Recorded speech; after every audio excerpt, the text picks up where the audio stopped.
With this at a later point, but right now law enforcement officials in Austin are holding a presser on the latest on the Austin serial bombings. Let's listen in. Good evening. Thank y'all for being here. My name is Eli Reyes, E-L-Y-R-E-Y-E-S. I'm an assistant chief of police with the Austin Police Department, and with me I have assistant city manager Ray Ariano, as well as assistant chief Chris McElvain. Tonight at approximately 7 p.m., the Austin Police Department received a call that came through Travis County. The call was upgraded to a bomb hotshot call that occurred at the Goodwill in the 9800 block of Brody Lane. APD officers responded to the scene.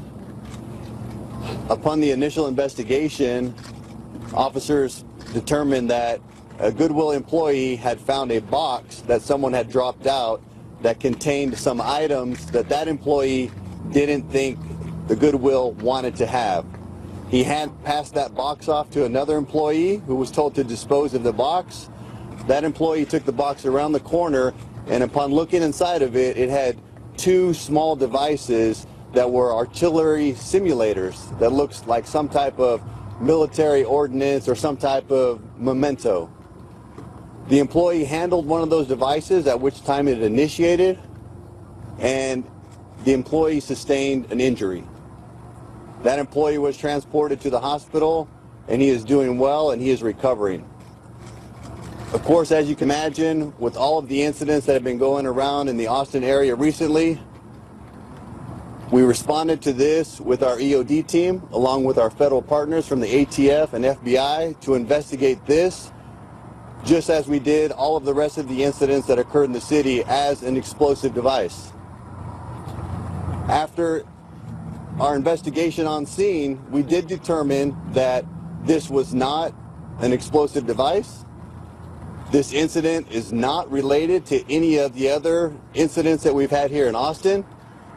This was an old military type ordinance that initiated in this person's hand, and it did cause injury. There is no reason for us to believe that it is related to any of the other incidents that have occurred, and we're thankful that we got the response that we did. And we just want to reiterate to the community that if you see something suspicious, if you have a suspicious box, a suspicious package, that you continue to call 911. We are receiving a lot of calls about suspicious packages, and we want the community to continue to be vigilant and notify us of these packages as they come in. We will respond to every single one of these. We are fortunate that we are being aided by our federal partners, by other EOD units around the state and around the country that have come in to help with these calls. And we want everyone to know that if you see something, say something. We are in this together as a community. We want all of these incidents resolved, and we want them solved quickly, and we can do that together as a community with your help. With that, I can open up to any other questions about this incident here on Brody Lane tonight. What happened with the car on fire on Slaughter? Will anyone face charges for this? That's going to be part of the investigation. We will be reviewing the video footage at the Goodwill to determine who dropped the device off, if we can identify that person. What happened to the car on fire on Slaughter?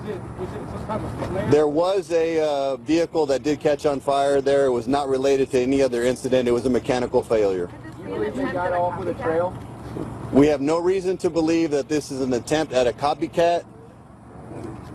The Attorney General tonight indicated that he believed from his sources that this was connected, and said that on national television. I can't comment on what the Attorney General said. Does it seem like this was malicious? Like they meant to harm someone, or they did not mean to harm someone? That'll be part of the investigation, but I will let you know that a lot of times these military type mementos are found by family members, and do not know how to dispose of these devices. So if you have a family member, or you have something that you find in a garage that looks like a military device or a memento, please call 911 and we will send someone out to inspect it and we have the equipment and we have the capability to dispose of these devices properly. So, Chief, you know who left the box? We do not know who left the box. What do you mean by an incendiary device?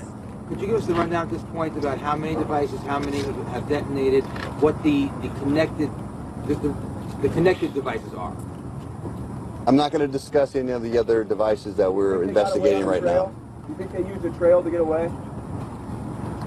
Can we say what the military devices actually were? Yeah. These were about approximately 6 inches in length, almost like a 40 millimeter type artillery simulator device. Last question. Flare of some sort? Is it some sort of military flare, military momentum? It was an artillery simulator. Thank you. Do you know what the Thank you. damage was? I mean, was it old or new? Or? No comment on the use of a trail? All right.